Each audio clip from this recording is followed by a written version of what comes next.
Há um grito antigo ecoando pelas eras, um grito que não vem das montanhas, mas das profundezas da alma humana. É o grito de Deus chamando um coração adormecido. Buscai ao Senhor e vivereis. Não é um convite brando, mas um alarme. Uma trombeta soando sobre uma geração que aprendeu a sobreviver sem fome espiritual. Vivemos tempos em que a alma se acostumou com o ruído, mas teme o silêncio. Tempos em que se fala de fé, mas se esquece de buscar o Deus vivo. Charles Spurgeon dizia que o pecador é como um homem afogado que rejeita a mão estendida. O perigo não está em não conhecer a salvação, mas em ignorar o grito que chama à margem. Jonathan Edwards lembrava que o homem sem arrependimento vive pendurado por um fio sobre o abismo do inferno, sustentado apenas pela misericórdia que despreza. O texto de Amós não é poesia leve, é um soco de realidade. Buscai ao Senhor e vivereis. É o alarme que desperta um coração que já não sente dor e por isso corre risco de morrer dormindo. A alma humana, endurecida pela autossuficiência, é como um campo seco. Pode até aparentar estabilidade, mas não tem vida.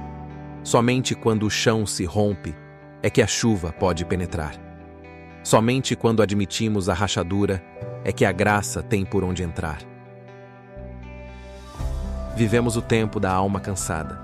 Gente exausta, produtiva, conectada, mas internamente esvaziada. Muitos confundem a ausência de conflito com paz, e por isso buscam conforto, não Cristo. Spurgeon dizia: a doença mais mortal é a indiferença espiritual. Há pessoas adoecidas no espírito, mas incapazes de perceber. Elas oram, mas sem urgência. Cantam, mas sem fome. Caminham, mas sem direção. O cérebro humano ensina a neurociência, busca conforto previsível, mesmo que seja dor conhecida. Por isso, evita a confrontação do arrependimento. Preferimos uma paz morna do que o fogo que purifica. Mas viver exige coragem de romper o ciclo da anestesia espiritual. O chamado de Deus não é para sobreviver, mas para despertar. E esse despertar dói. Ele exige silêncio. Exige olhar para dentro e admitir que algo em nós se perdeu. O Evangelho é o único espelho que não deforma. Ele mostra quem somos, mas também quem podemos ser. E quando a busca por Deus se torna performance, quando o altar do coração vira palco, é possível parecer piedoso e estar distante. É possível orar e não ouvir. É possível jejuar e não se render. Muitos oram para sentir algo e não para submeter-se. Muitos confundem fé com emoção, mas a fé, como dizia a tradição reformada, não é intensidade de sentimento, é obediência à palavra.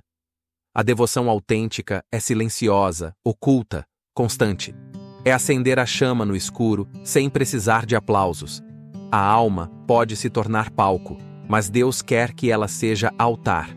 Então, a pergunta permanece: você busca a presença ou apenas o aplauso do próprio esforço espiritual? Spurgeon dizia: Deus não mede a altura da chama, mas a constância da luz. A vida cristã não é um espetáculo.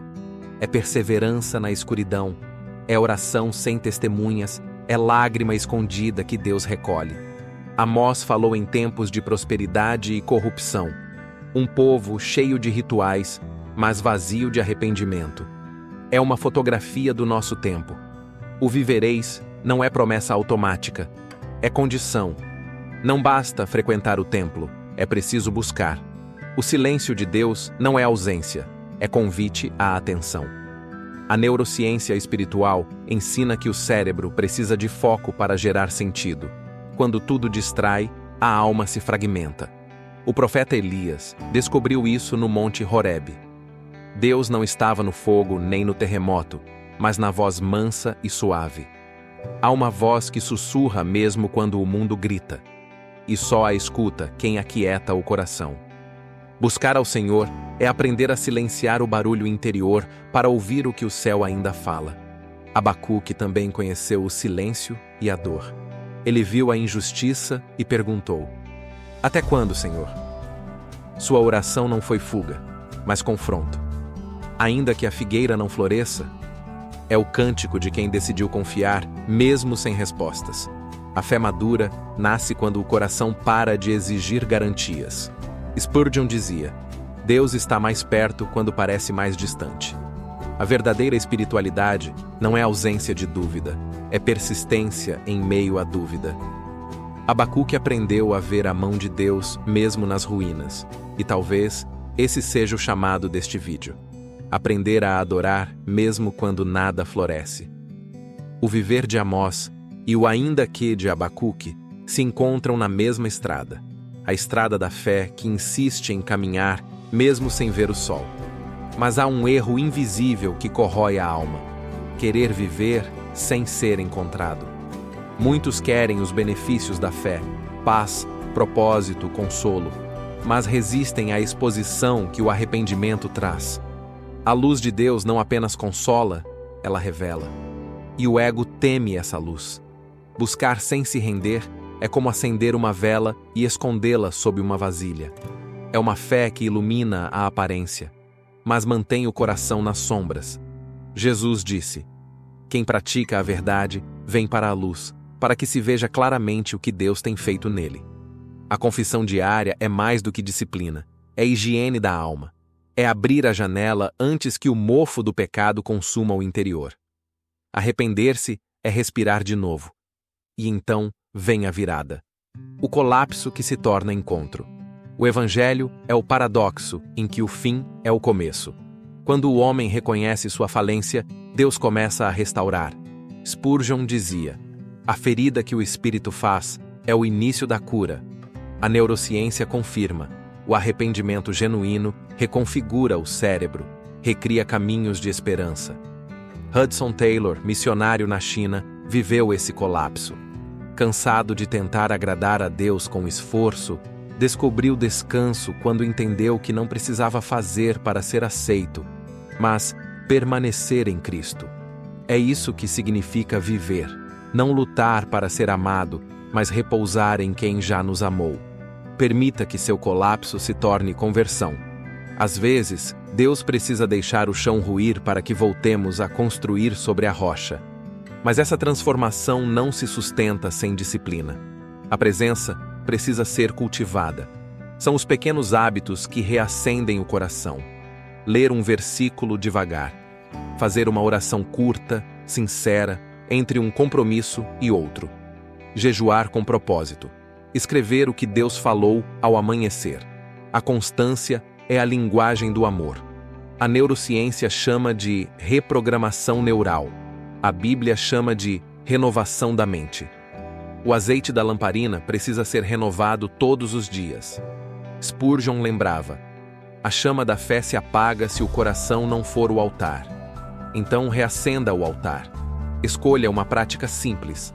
Leia o Salmo 63, 1 por 7 dias, e ore apenas uma linha. Senhor, tenho sede de ti. Não espere sentir, apenas permaneça. Chegará o momento do exame. A fé viva se avalia. O reformador Lutero dizia que o arrependimento não é um ato único, é o estilo de vida do cristão. Por isso pergunte-se: o que em mim Deus não está encontrando? Talvez seja tempo de fazer um voto.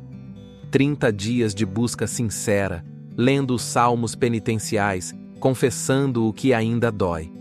Esse compromisso não é superstição, é responsabilidade espiritual consciente. Quem se examina, evita ser quebrado pela força. O voto não agrada a Deus pelo gesto, mas pela sinceridade que ele carrega. Escreva o seu, guarde na Bíblia e ore sobre ele todos os dias.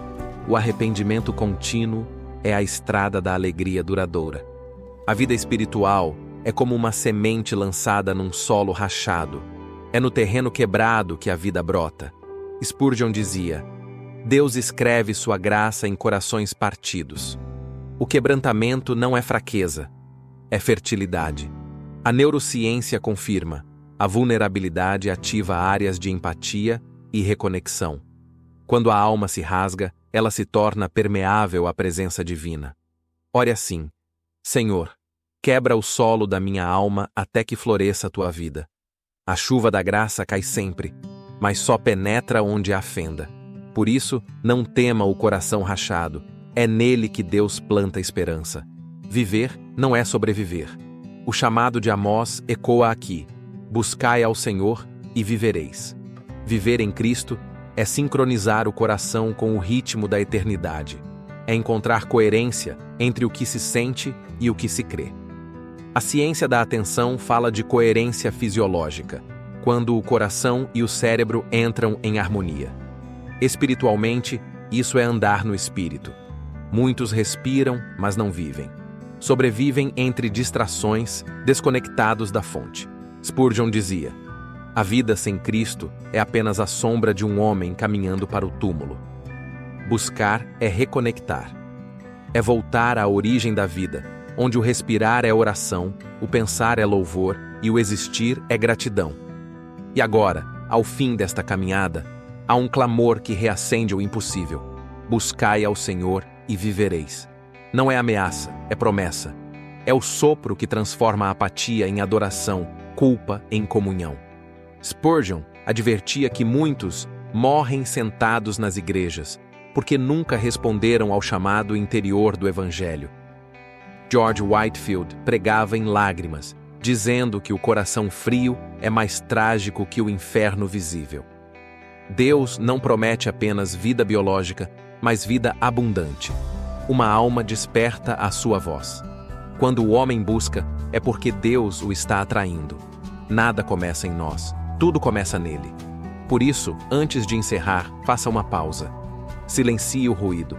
Feche os olhos, respire e diga: Senhor, eu te busco, não por emoção, mas porque sem ti eu não vivo. Esse é o clamor que reacende o impossível. Esse é o início de toda verdadeira vida.